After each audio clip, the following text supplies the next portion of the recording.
A'udzubillahi minasyaitonirrajim. Bismillahirrahmanirrahim. Assalamualaikum warahmatullahi wabarakatuh. Alhamdulillah wa syukurillah. La haula wa la quwwata illa billah.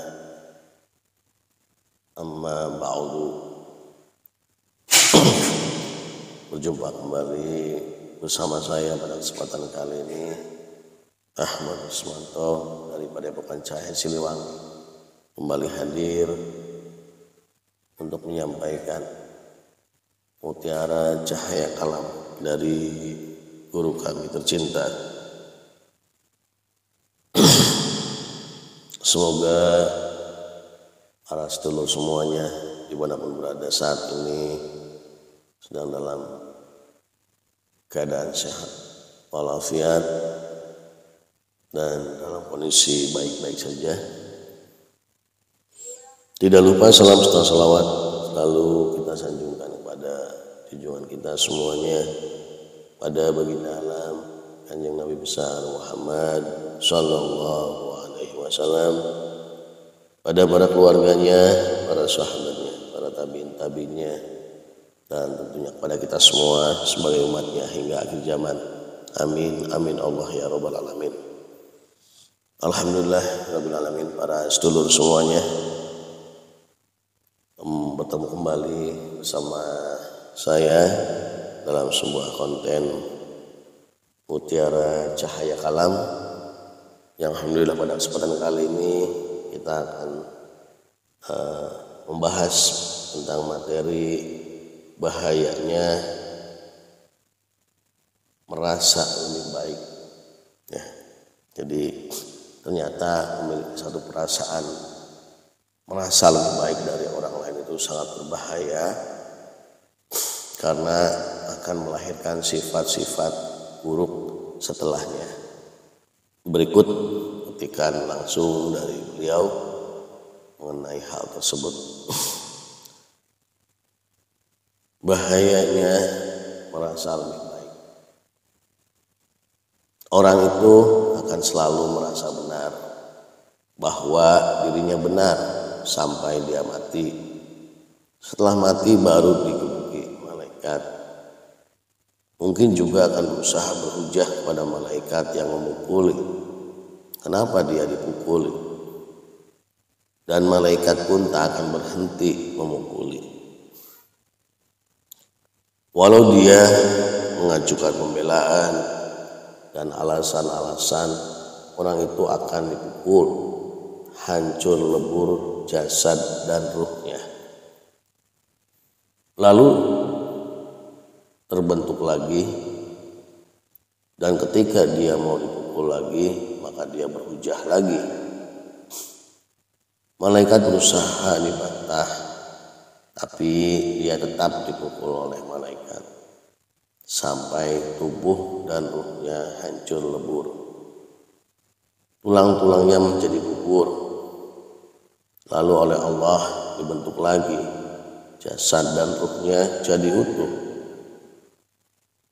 Dan oleh malaikat mau dipukul lagi. Dia berusaha berhujah, berdalil, membela diri, tapi malaikat tak peduli. Karena malaikat tak berkemanusiaan, hanya tunduk kepada perintah Allah. Allah memerintahkan disiksa, maka orang itu terus disiksa sampai hari kiamat. Ini kisah soal pendakwah Wahabi yang baru-baru ini meninggal dunia. Pendakwah ini bagi penggemarnya adalah pendakwah yang selalu mengajak kepada kebenaran, mengajak kepada tauhid, mengajak kepada kepemilihan Islam, kembali kepada sunnah, kembali kepada ajaran Rasulullah. Selain dia adalah bid'ah, selain dia adalah sesat, semua yang sesat masuk neraka. Sekarang dia disiksa, nanti semua yang mengikutinya juga akan disiksa sebagaimana dia disiksa. Bagaimana saya kok tahu dia disiksa? saya bisa memanggilnya atau ruhnya menghadap saya jika saya mau, tapi saya hanya memanggil malaikat yang menemaninya. Setiap orang itu kalau sudah mati akan ada malaikat yang menemani. Kalau di akhirat malaikat itu sudah terlihat, karena memang malaikat itu penduduk akhirat. Jadi di sana terlihat, kalau di dunia tidak terlihat. Saya panggil malaikat yang menemani dia di akhirat. Maksud saya, kenapa saya menulis ini bukan dalam golongan orang-orang yang berdusta, mengarang cerita. Jika cerita saya ini karangan, semoga saya diajab Allah di dunia dan di akhirat. Saya panggil malaikat yang mendampingi orang yang saya maksud itu. Malaikat datang dan menghadap saya, mengucap salam, lalu saya jawab salam. Bagaimana keadaan orang yang kamu dampingi malaikat? Tanya saya. Yang dimaksud malaikat pendamping ini, jika orangnya disiksa, maka malaikat inilah yang menyiksanya. Disiksa Kiai? Jawabnya. Kenapa dia disiksa? Dosa-dosanya banyak. Bukannya dia ahli dakwah dan suka bid'ah-bid'ahkan. Ya, dia dakwahnya ngawur tanpa pakai pedoman kitab. Kitabnya dikarang-karang, diada-adakan. Bukannya dia selalu mengajak kepada kemurnian ajaran Rasulullah, kemurnian tauhid. Dia hanya berdakwah palsu. Lalu sampai kapan kamu diperintah Allah mengukilinya? Lalu sampai kapan kamu diperintah Allah mengukilinya? Sampai hari kiamat. Lalu saya menyuruh malaikat melanjutkan tugasnya. Silahkan percaya, tak percaya juga silahkan. Semua orang itu tahu kebenaran kalau sudah meninggal dunia atau mati. Karena kalau sudah mati itu baru akan tahu dipukuli malaikat, dan di sana itu tak bisa lari. Misal lari juga malaikat akan tetap memukuli. Logikanya berapa orang yang akan menyusul dipukuli di akhirat karena mengikuti ajakan dia dan ikut menyalah-nyalahkan muslim lain, menyalahkan orang yang berzikir, menyalahkan orang yang baca Fatihah, katanya tak ada dalilnya. Memperingati Maulid itu bid'ah, tak ada dalilnya. Ya kalau tak percaya, tunggu saja ketika mati. Nanti disiksa oleh malaikat, lalu akan membid'ahkan malaikat karena menyiksanya, lalu membid'ahkan Allah karena memerintahkan malaikat menyiksanya. Orang yang kafir itu dalam dakwah kalau bisa dimuslimkan agar menjadi muslim. Setelah muslim jangan malah dikafir-kafirkan. Kita ini tidaklah lantas menjadi benar karena menyalahkan orang lain. Ibadah kita itu tidak lantas jadi benar karena kita menganggap ibadah orang lain itu salah. Saya bukan berarti menyalahkan bapak tukang dakwah ini, tapi saya bercerita bahwa keadaan orang ini seperti yang saya ceritakan di akhirat, agar jadi pelajaran bagi kita. Jangan kita di dunia itu merasa benar sendiri, lalu menganggap cara ibadah orang lain itu salah semua. Kita yang paling benar. Kalau mengajak kepada kebaikan, berilah contoh kebaikan dengan memberi contoh amal-amal baik dan mencegah kemungkaran. Mungkar itu sudah jelas adalah amal-amal perbuatan dosa, bukan yang ibadah orang lain dianggap mungkar karena tak sesuai dengan keinginan kita. Karena tak sesuai dengan keinginan kita lalu dibilang mungkar. Kemungkaran itu sudah ditetapkan Allah. Kemungkaran itu adalah dosa-dosa yang sudah ditetapkan Allah. Dari segi meninggalkannya Allah perintahkan, Allah memerintahkan sholat, lalu kita tak sholat. Allah memerintahkan zakat, kita tak zakat, itu namanya mungkar. Atau mengingkari perintah agama, atau tak menjalankan perintah agama, itu namanya mungkar.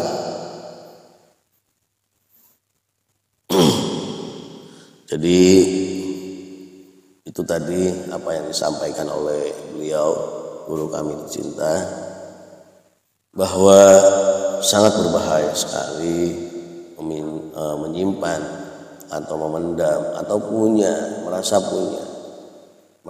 punya lebih baik dari orang lain. Karena itu pula adalah sifat yang mengawali iblis akhirnya membenci kepada Kanjeng Nabi Adam. Allah tidak pernah menyuruh kita untuk merasa lebih baik pada makhluk yang lain atau sesamanya.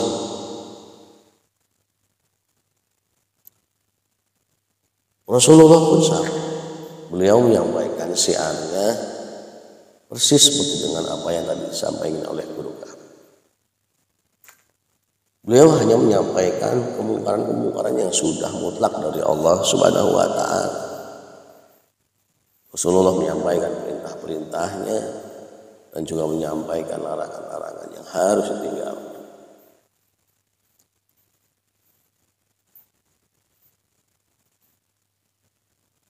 Jadi intinya di sini sangat jelas beliau gambarkan. Ternyata ada beberapa poin yang ingin saya tegaskan dari tausiah beliau. Yang pertama, jangan pernah kita menyimpan sedikit pun perasaan merasa lebih baik dari orang lain. Itu yang pertama. Yang kedua, kita harus betul-betul meyakini bahwa azab kubur itu ada dan nyata. Yang ketiga, sampai kapanpun kita tidak akan pernah bisa membohongi Allah Subhanahu wa ta'ala. Kita tidak bisa berpura-pura baik padahal sebenarnya buruk. Kita tidak bisa berpura-pura benar padahal salah. Kita sendiri yang akan menuai akibatnya nanti. Itu yang ketiga. Yang keempat, ternyata yang disiksa oleh malaikat itu bukan hanya ruh kita di alam barzakh sana. Jasad kita dan ruh kita akan merasakan hukuman dari dosa-dosa yang kita lakukan di dunia ini. Dan Allah akan membangkitkan, akan menciptakan, mengumpulkan lagi hancuran-hancuran kepingan tubuh jasad kita dan ruh. Dan itu akan berlangsung terus-menerus sampai hari kiamat. Bisa dibayangkan, kita saat mendapatkan luka sedikit saja di dunia ini, yang mungkin hanya beberapa hari, beberapa bulan, bagaimana tersiksa rasanya, dan selalu berharap meminta kesembuhan dari sakit yang kita rasakan itu. Lalu bagaimana dengan rasa sakit dari siksaan-siksaan malaikat yang Allah katakan siksaan itu akan terus sampai hari kiamat.